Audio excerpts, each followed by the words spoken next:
घर के बहुओं को चूल्हा चौका करना ही शोभा देता है।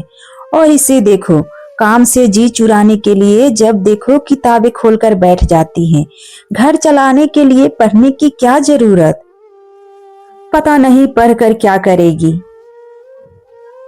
ये है बिमला देवी, उम्र लगभग 55 के पार, आंखों में कठोरता और चेहरे पर गुस्सा।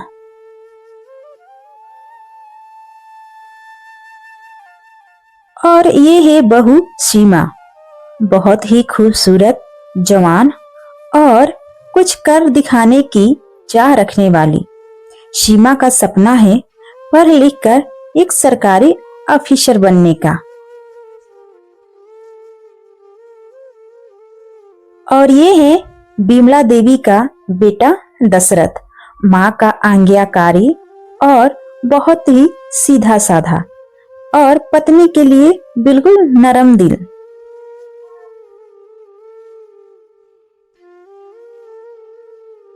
बिमला देवी यानी सीमा की सास आंखें खुलते ही अपना हुक्म जारी कर देती।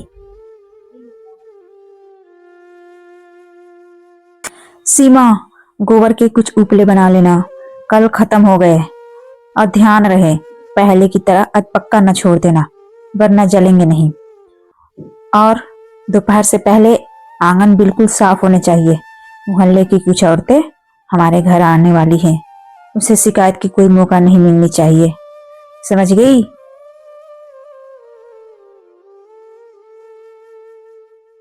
सीमा चुपचाप सिर हिलाते हुए काम में लग जाती।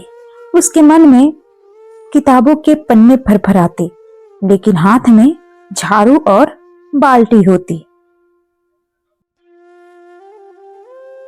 सीमा अपने सास के द्वारा दिए गए काम को करने के बाद खुद के लिए ना थोड़ा सा वक्त भी निकालती और किताबें खोलकर बैठ जाया करती। उसके मन में चल रहे तूफान को शांत करने के लिए वो किताबें पढ़ लिया करती। लेकिन तभी अचानक से उसके कानों में ना उसकी सास की आवाज की गूंज सुनाई देती। बहू, ये कौन सा नया काम शुरू कर लिया? घर के सारे काम खत्म हो गए क्या, जो ये किताबें खोलकर बैठ गई? काम से जी चुराने के लिए किताबें खोलकर बैठ जाना।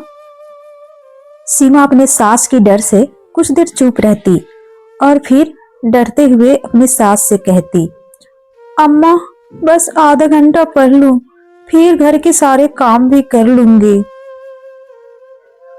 बिमला देवी के चेहरे पे गुस्से की लकीरें और गहरी हो जाती। हमारे जमाने में बहुएं घर संभाला करती थी, घर की सारी जिम्मेदारियां उठाया करती थी, ये किताबें नहीं पढ़ा करती। और अगर तुम्हें पढ़ना ही था तो फिर शादी क्यों की? सीमा अपने सारी किताब समेट लेती और फिर से अपने कामों में लग जाती। उसकी सास बिमला देवी हर रोज कोई न कोई उसे नया काम देती ताकि उसे पढ़ने का कोई भी मौका ही ना मिले। फिर भी सीमा सारे काम करके अपने लिए कुछ पल निकाल ही लेती। बहू, आज खेत से गोभी काट के लानी है, और हाँ देखना कीड़े ना लगे हो। और हाँ, पास के कुएं से जाकर थोड़ी पानी भी भर लाना, पानी खत्म हो गए हैं।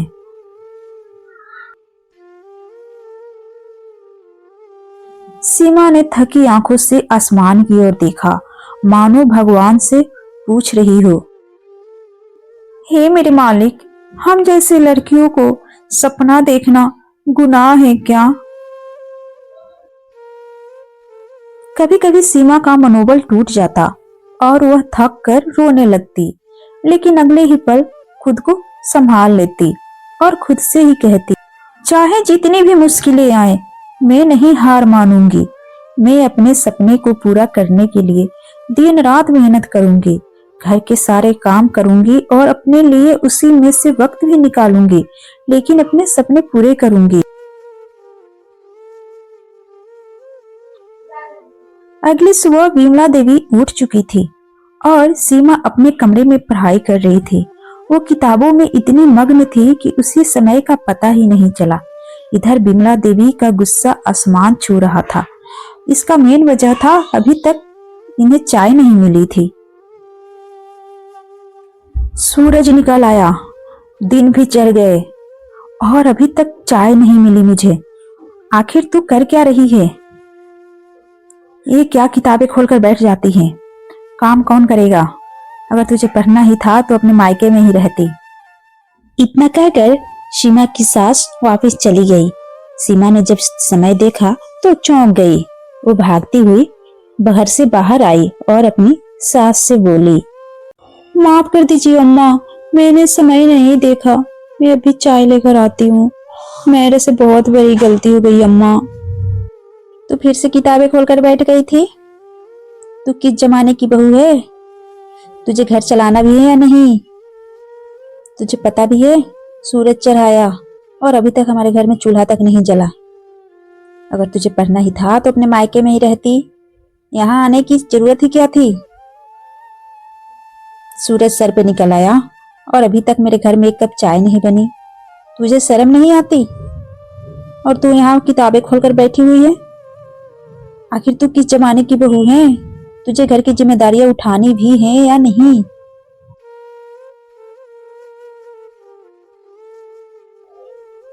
तभी जगदीश उठकर आता है।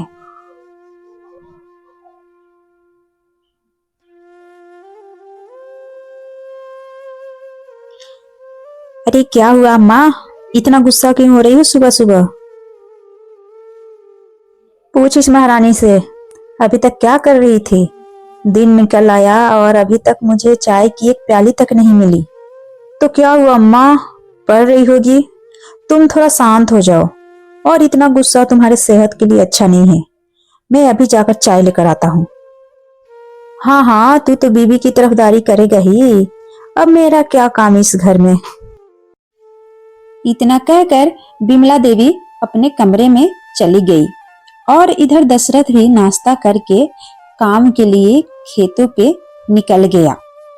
और सीमा भी रसोई के सारे काम खत्म करके जा ही रही थी कि बिमला देवी ने आवाज दी, गायों को चारा डाला और तालाब से पानी भी भर ला, और आज सारे अनाज धूप में डाल देना वरना उसमें कीड़े लग जाएंगे। और ये सारे काम करने के बाद ही कोई किताब खोल के बैठना, इससे पहले कोई किताब नहीं खुलनी चाहिए। और हाँ, आज कल सुबह ही गोबर के उपले भी बना देना, समझ गई? सीमा अपने सास से कुछ कहना चाहती थी पर उसका जुबान साथ नहीं देता था और ये यही सोचती थी, क्या मेरे सपने सचमुच इतने छोटे हैं कि घर के कामों से दब जाएं? क्या मैं कभी अपने सपने को पूरा कर भी पाऊंगी या नहीं? दिन भर काम करने के बाद सीमा जैसे ही अपने कमरे में गई, उसने अपना किताब खोला। सीमा ने जैसे ही अपना किताब खोला, उसे रोना आ गया। दिन भर कामों की वजह से उसका शरीर थक कर चूर हो गया था। उसके कमर और पीठ के दर्द की वजह से वो बैठ नहीं पा रही थी। वो बहुत रो रही थी और कहने लगी, मेरे सपने कभी पूरे नहीं होंगे। मेरी जीवन इस रसोई के और घर के कामों में ही सिमट के रह जाएंगे। जैसे ही दशरथ अंदर आया, वो देखा कि सीमा बहुत रो रही है। उसने सीमा से पूछा, क्या हुआ, तुम रो क्यों रही हो? क्या अम्मा ने कुछ कहा? मैं अपने सपने पूरा करना चाहती हूँ, मुझे पढ़ना है। दिन भर के कामों के थकान की वजह से मैं पढ़ाई बिल्कुल भी नहीं कर पाती हूँ। मुझे बिल्कुल भी समय नहीं मिलता है और अम्मा हर रोज कोई न कोई नया काम दे देती हैं ताकि मैं अपनी पढ़ाई न कर पाऊँ।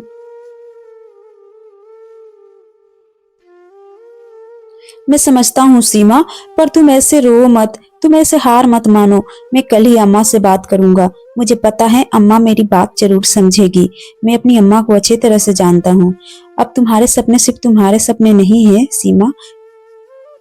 उस रात दशरथ की बातें सुनकर सीमा की फिर से उम्मीदें जाग उठी।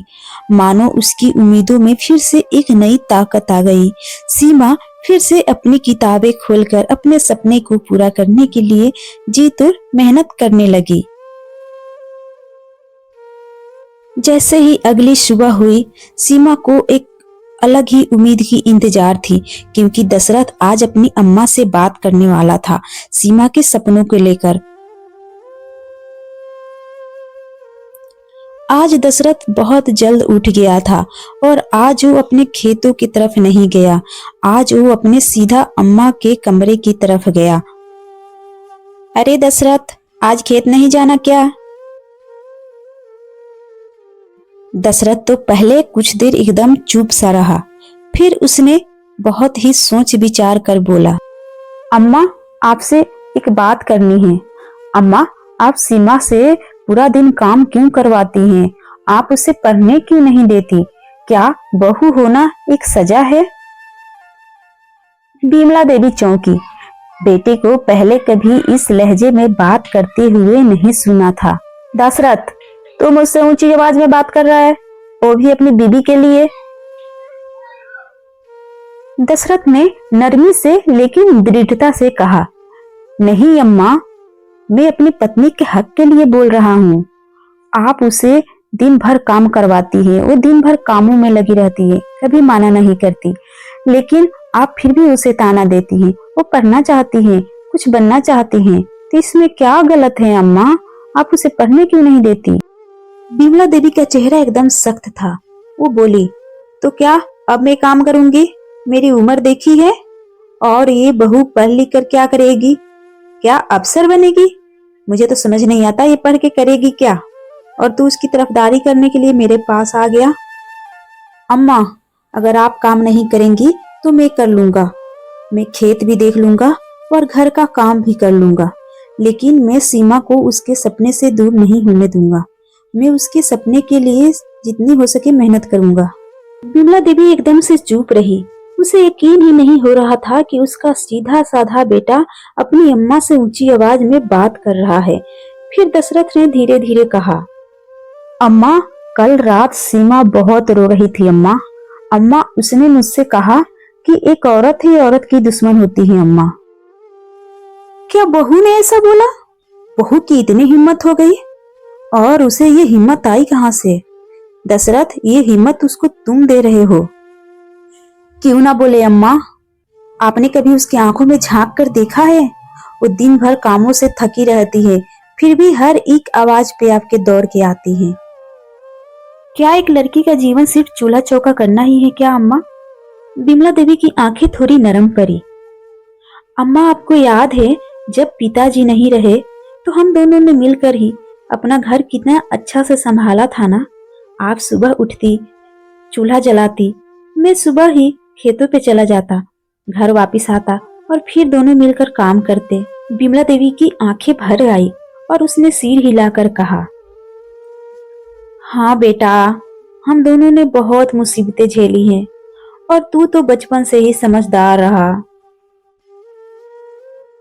हाँ माँ, जैसे हम दोनों ने मिलकर कितना कुछ संभाला था, वैसे ही मैं चाहता हूँ कि हम दोनों मिलकर सीमा के सपने पूरे करने दे अम्मा। हाँ बेटा, अब मेरी आंखें खुल आई। अब बताओ, आखिर बहू का क्या है सपना? वो क्या पढ़कर बनना चाहती है? तुम बताओ। अम्मा, सीमा पढ़कर अफसर बनना चाहती है। उससे किताबों से लगाव है अम्मा। अम्मा, आदमी हो या औरत, उसके सपने कभी छोटे नहीं होते, और शादी कोई लड़कियों के लिए सजा नहीं होती है अम्मा। सपना सबका सपना होता है। बिमला देवी कुछ नहीं बोली, वो सिर्फ सुनती रही। फिर दशरथ ने आगे अपनी अम्मा से बोला, अम्मा, आप कहती है कि एक औरत को घर चलाना चाहिए, लेकिन हमें भी तो कुछ करना चाहिए ना अम्मा। क्या हम सीमा को एक मौका नहीं दे सकते? क्या उसे एक मौका देंगे तो हमारा घर टूट जाएगा? नहीं अम्मा, हमारा घर और मजबूत हो जाएगा अगर हम उसका साथ देंगे तो। बिमला देवी की आंखें भर आई। वो अपनी बेटी की बातों में पहली बार वो गहराई देखी जो शायद पहले कभी नहीं देखी थी। बिमला देवी सोच में डूब गई। फिर दशरथ ने बात को आगे बढ़ाया, अम्मा, आप चाहेंगी तो सीमा कल भी बर्तन मांजेगी, कल भी खेतों से मिट्टी उठाएगी, लेकिन आप एक बार उसकी आंखों की चमक देखिए, उसे पढ़ने दीजिए अम्मा। मुझे विश्वास है एक दिन वो अफसर जरूर बनेगी। फिर गांव के सभी लोग कहेंगे कि बिमला देवी की बहू ने नाम रोशन कर दिया। क्या आप वो दिन नहीं देखना चाहती? ठीक है बेटा, तू कहता है तो मैं जरूर कोशिश करूंगी। बहू को उसके सपने जरूर पूरे करने दूंगी। लेकिन बेटा, तू मेरे से आज एक वादा कर। तू मेरे से कभी गुस्सा नहीं होगा। तू हमेशा मेरे साथ खड़ा रहेगा। कभी मेरे से ऊंची आवाज में इस तरह से बात नहीं करेगा।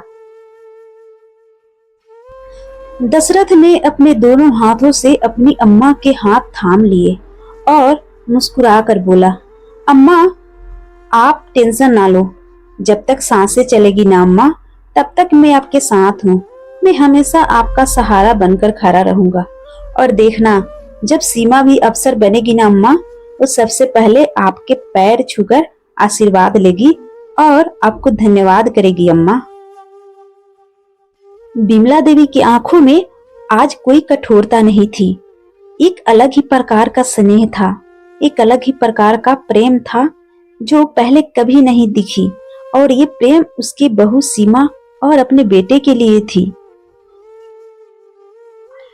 इधर धीरे धीरे समय भी बीत गए और समय 6 महीने बीत चुके और दशरथ ने भी अपना वादा निभाया। खेतों में काम करके घर पे भी काम करता रहा और सीमा के साथ हर कदम उसके सपनों के लिए खड़ा रहा, कभी पीछा नहीं हटा। और इधर बिमला देवी भी सीमा के साथ घर के कामों में हमेशा मदद करती रही और अपनी बहू के सपनों को पूरा करने के लिए उसके साथ खड़ी रही। दशरथ ने अपने खेतों की आमदनी से सीमा को कोचिंग के कुछ किताबें और कुछ पैसे और एक रेडियो लाकर दिया ताकि वो सरकारी खबरें सुन सके। महीने बाद अब परीक्षा की तिथि भी आ गई। दशरथ और सीमा दोनों अम्मा का आशीर्वाद लेकर शहर की ओर निकले। अब परीक्षा के परिणाम का इंतजार था। बिमला देवी अपनी बहू से हमेशा मिलजुल कर रहने लगी और वो खुशी खुशी तीनों एक साथ एक घर में रहने लगे, जो पहले कभी नहीं था। पूरे 1 महीने बीत गए और वो समय भी आ गया जिस दिन परीक्षा के परिणाम आने वाला था। फिर डाकिये ने दरवाजे पर दस्तक दी और आवाज लगाया, अरे ओ दशरथ, सीमा बहू के नाम चिट्ठी आई है, आकर ले जाओ। दशरथ दौड़ते हुए घर से बाहर आया और अपने हाथों में चिट्ठी ली। डाकिया चिट्ठी देकर चला गया। कविता के आंखों में एक अलग ही प्रकार की बेचैनी और उम्मीद थी। कविता के हाथ कांप रहे थे। वो कांपते हुए चिट्ठी पढ़ी। आपका चयन ग्राम विकास अधिकारी पद पर हुआ है। कृपया नियुक्ति पत्र हेतु जिला कार्यालय में उपस्थित हो। इतना पढ़ते ही सीमा फूट फूट कर रोने लगी। उसकी आंखों से आंसू निकलने लगे। फिर दशरथ ने उसे गले लगा लिया और बोला, देखा सीमा, तेरा सपना अब सपना नहीं, हकीकत बन चुका है। बिमला देवी भी बिल्कुल भावुक हो गई। उसने सीमा के सर पे हाथ रखा और पहली बार इतने प्यार से बोला,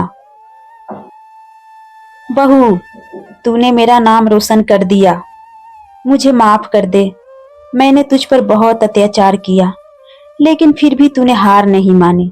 अब मैं सभी लोगों से कहूंगी, मेरी बहू अफसर हैं, मेरी बहू अफसर हैं। गांव के सभी लोग बिमला देवी के घर मिठाई खाने आए। साथ में सरपंच जी आए और उन्होंने बिमला देवी से कहा, बधाई हो बिमला जी, आपकी बहू ने तो नाम ही रोशन कर दिए। आज पहली बार हमारे धर्मपुर में कोई घर की बहू पढ़ लिख कर अफसर बनी है। अब हमारे गांव का नाम खूब रोशन होगा। जो भी बहू पढ़ना चाहेगी, मैं हमेशा उसका साथ दूंगी।